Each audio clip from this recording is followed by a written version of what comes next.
History lights کے دیکھنے اور سننے والے ناظرین کو السلام علیکم۔ اور جب بھی تیرے رب نے بنی آدم کی پشتوں سے ان کی اولاد کو نکالا تو اس نے انہیں اپنے بارے میں گواہی دینے کے لیے بلایا، کیا میں تمہارا پالنے والا نہیں ہوں؟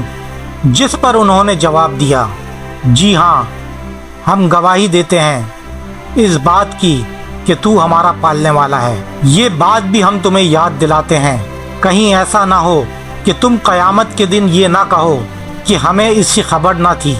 یہ قرآنی آیات اس واقعے کی عکاسی کرتی ہیں کہ جب اللہ تعالیٰ نے آدم سے لے کر اس کائنات کے آخر تک اس زمین پر آنے والے آخری انسان تک تمام ارواح کو پیدا کیا۔ تمام ارواح کو پیدا کرنے کے بعد اللہ تعالیٰ نے انہیں ایک وسیع میدان میں جمع کیا تاکہ گواہی دیں کہ کیا وہ ان کا پالنے والا ہے۔ تمام ارواح نے جواب دیا کہ بے شک تو ہمارا پالنے والا ہے۔ اللہ سبحانہ و تعالیٰ کو تمام ارواح سے اس گواہی کی ضرورت تھی تاکہ وہ قیامت کے دن یہ نہ کہیں کہ وہ اس حقیقت سے ناواقف ہیں کہ صرف اللہ تعالیٰ ہی ان کا پالنے والا ہے۔ اس موقع پر اللہ تعالیٰ نے تمام ارواح سے نیک تمنائیں بھی مانگی۔ یہ راز قرآن پاک میں سورہ فاتحہ میں بخوبی بیان کیا گیا ہے۔ ہر انسان کو موت کا مزہ چکھنا ہے۔ اس واقعے میں ہم آپ کو بتائیں گے کہ مرنے کے بعد روحوں کا سفر کیا ہوتا ہے۔ سورہ انعام میں آیا ہے، اور بے شک تم ہمارے پاس اکیلے آئے جیسا ہم نے تمہیں پہلی بار پیدا کیا تھا، اور پیٹھ پیچھے چھوڑ آئے جو مال و متاع ہم نے تمہیں دیا تھا۔ حضرت ابو سعید خدری رضی اللہ تعالیٰ عنہ نے بیان کیا ہے کہ رسول اکرم صلی اللہ علیہ وسلم نے ارشاد فرمایا، جب جنازہ رکھا جاتا ہے اور لوگ اسے اپنے گردنوں پر اٹھاتے ہیں، اگر وہ نیک ہوتا ہے تو کہتا ہے مجھے آگے بڑھاؤ، اور اگر وہ نیک نہیں ہوتا تو کہتا ہے ہائے خرابی، اسے کہاں لے جا رہے ہو؟ اس کی آواز انسان کے علاوہ سبھی سنتے ہیں، اگر کوئی انسان سن لے تو بے ہوش ہو جائے۔ حضرت ابو ہریرہ رضی اللہ تعالیٰ عنہ سے روایت ہے کہ رسول اکرم صلی اللہ علیہ وسلم نے فرمایا، جب کسی شخص کی موت قریب ہوتی ہے تو فرشتے اس کے قریب آتے ہیں۔ اگر وہ فوت ہونے والا شخص صالح انسان ہوتا ہے تو فرشتے کہتے ہیں، اے پاک روح جو پاک جسم میں تھی، باہر آ جا، تو قابل تعریف ہے۔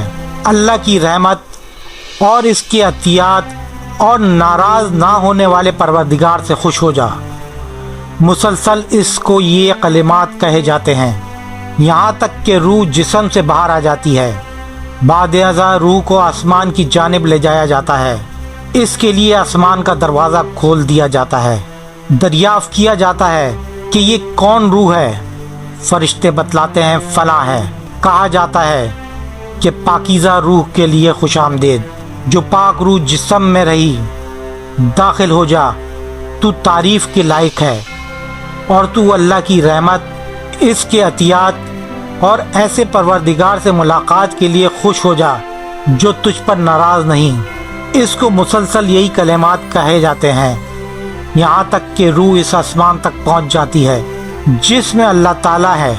لیکن جب بدکار شخص فوت ہوتا ہے تو فرشتہ کہتا ہے، اے خبیث روح جو ناپاک جسم میں ہے، تو قابل مذمت ہے، باہر نکل، آ گرم پانی اور پیپ اور اس قسم کی دیگر عذابوں کی بشارت قبول کر۔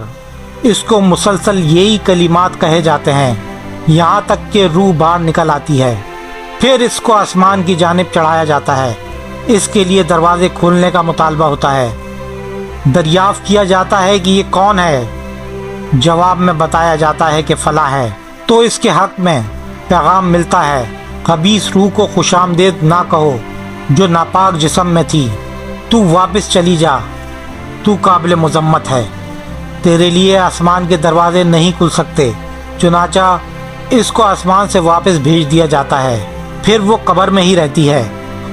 دارد رضی اللہ تعالیٰ عنہ بیان کرتی ہیں، مردہ جب چارپائی پر رکھا جاتا ہے تو پکارتا ہے، اے گھر والوں، اے پڑوسیوں، اے جنازے اٹھانے والوں، دیکھو دنیا تمہیں اس طرح دھوکے نہ دے